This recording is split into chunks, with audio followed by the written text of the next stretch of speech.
Hello and welcome to the next cocktail tutorial from NJAC Event Bars. My name is Josh, I'm one of the directors and head mixologists at NJAC Event Bars. Thank you for watching and thanks for those who have seen our previous videos as well. All of our tutorials are available in full on YouTube. We've also got previews on IGTV and on Facebook. So today we're going to be making the Mai Tai cocktail, which is a cocktail that's firmly in the top 10 of the world's favourite cocktails. It's also steeped in history and rum. So the Mai Tai has a wonderful story and history behind it. If you're watching on YouTube, you're going to see that in just a minute. If you're watching on Facebook or Instagram, then head over to our NJAC Event Bars channel on YouTube for all the added extras, also with a reaction at the end of the drink as well. So the Mai Tai is iconically a tiki style cocktail full of rum and complex flavours. In taste, to me, it feels more like a combination of Caribbean and tiki cocktails. But that's no bad thing. I mean, you've got rum, triple sec, fresh lime, you've got sugar syrup and Orgeat syrup. Fresh, fragrant and floral. For those that aren't too sure, Orgeat syrup is predominantly almond in flavour with hints of rose water and orange water. Tiki drink culture commonly combines a variety of sugar syrups. As with all tiki cocktails, the presentation is close second to the taste of the drink. Very colourful, often historic, and always artistic. Created in 1944 by Victor Bergeron, or Trader Vic as he later became known, the cocktail's been recreated and attempted many times over the years, which is often the biggest compliment that a cocktail can actually receive. The cocktail was created for two friends in Tahiti, and after the first sip, one of those friends said, "Mai Tai roa ai," which means out of this world, the best, and therefore the drink became known as the Mai Tai. The drink was originally made with 17-year-old Wray and Nephew rum. You may have heard of Wray and Nephew rum. It's often referred to as the really strong one. It's in a yellow bottle, 63% rum. It's really delicious, but the 17-year-old isn't made anymore. In fact, it hasn't been made for a very long time. And there's only 4 bottles of it left in the world. In 2017, one of these 17-year-old Wray and Nephew rum bottles sold for $26,000. Today I'll be using slightly cheaper ingredients, although I think the quality will still be there. So we're going to be using a combination of the Havana 7-year-old and also the Havana 3-year-old.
So here we have the Mai Tai.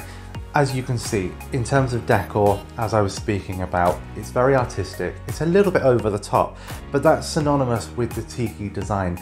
Everything is creative, artistic, very colourful. There's a lot of embellishments going on. There's no simple garnishes here. I absolutely love this glass. It was a gift I was given a few years ago and absolutely love it. I've been waiting for an opportunity to use it, and this is the perfect drink for it, really. The design of the garnish is always quite deliberate with tiki as well. You can see that we've got a face on the front, and actually this kind of completes the whole head and the hair setup as well. Everything is very sort of designed and purposeful with tiki. So let's have a little taste and see what we think.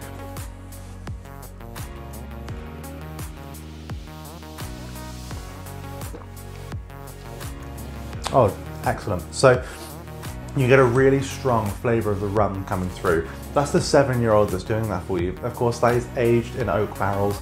That graininess, earthiness really comes through. Now, a tiki drink shouldn't be sweet. That's where it is different from the Caribbean. It should be very boozy, perhaps a little bit citrusy, and as I said before, so fragrance of floral, that's all coming through here as well. The Orgeat offers a really nice flavour. It's just a real balancing note going right across the citrus and the alcohol, and it just gels everything together.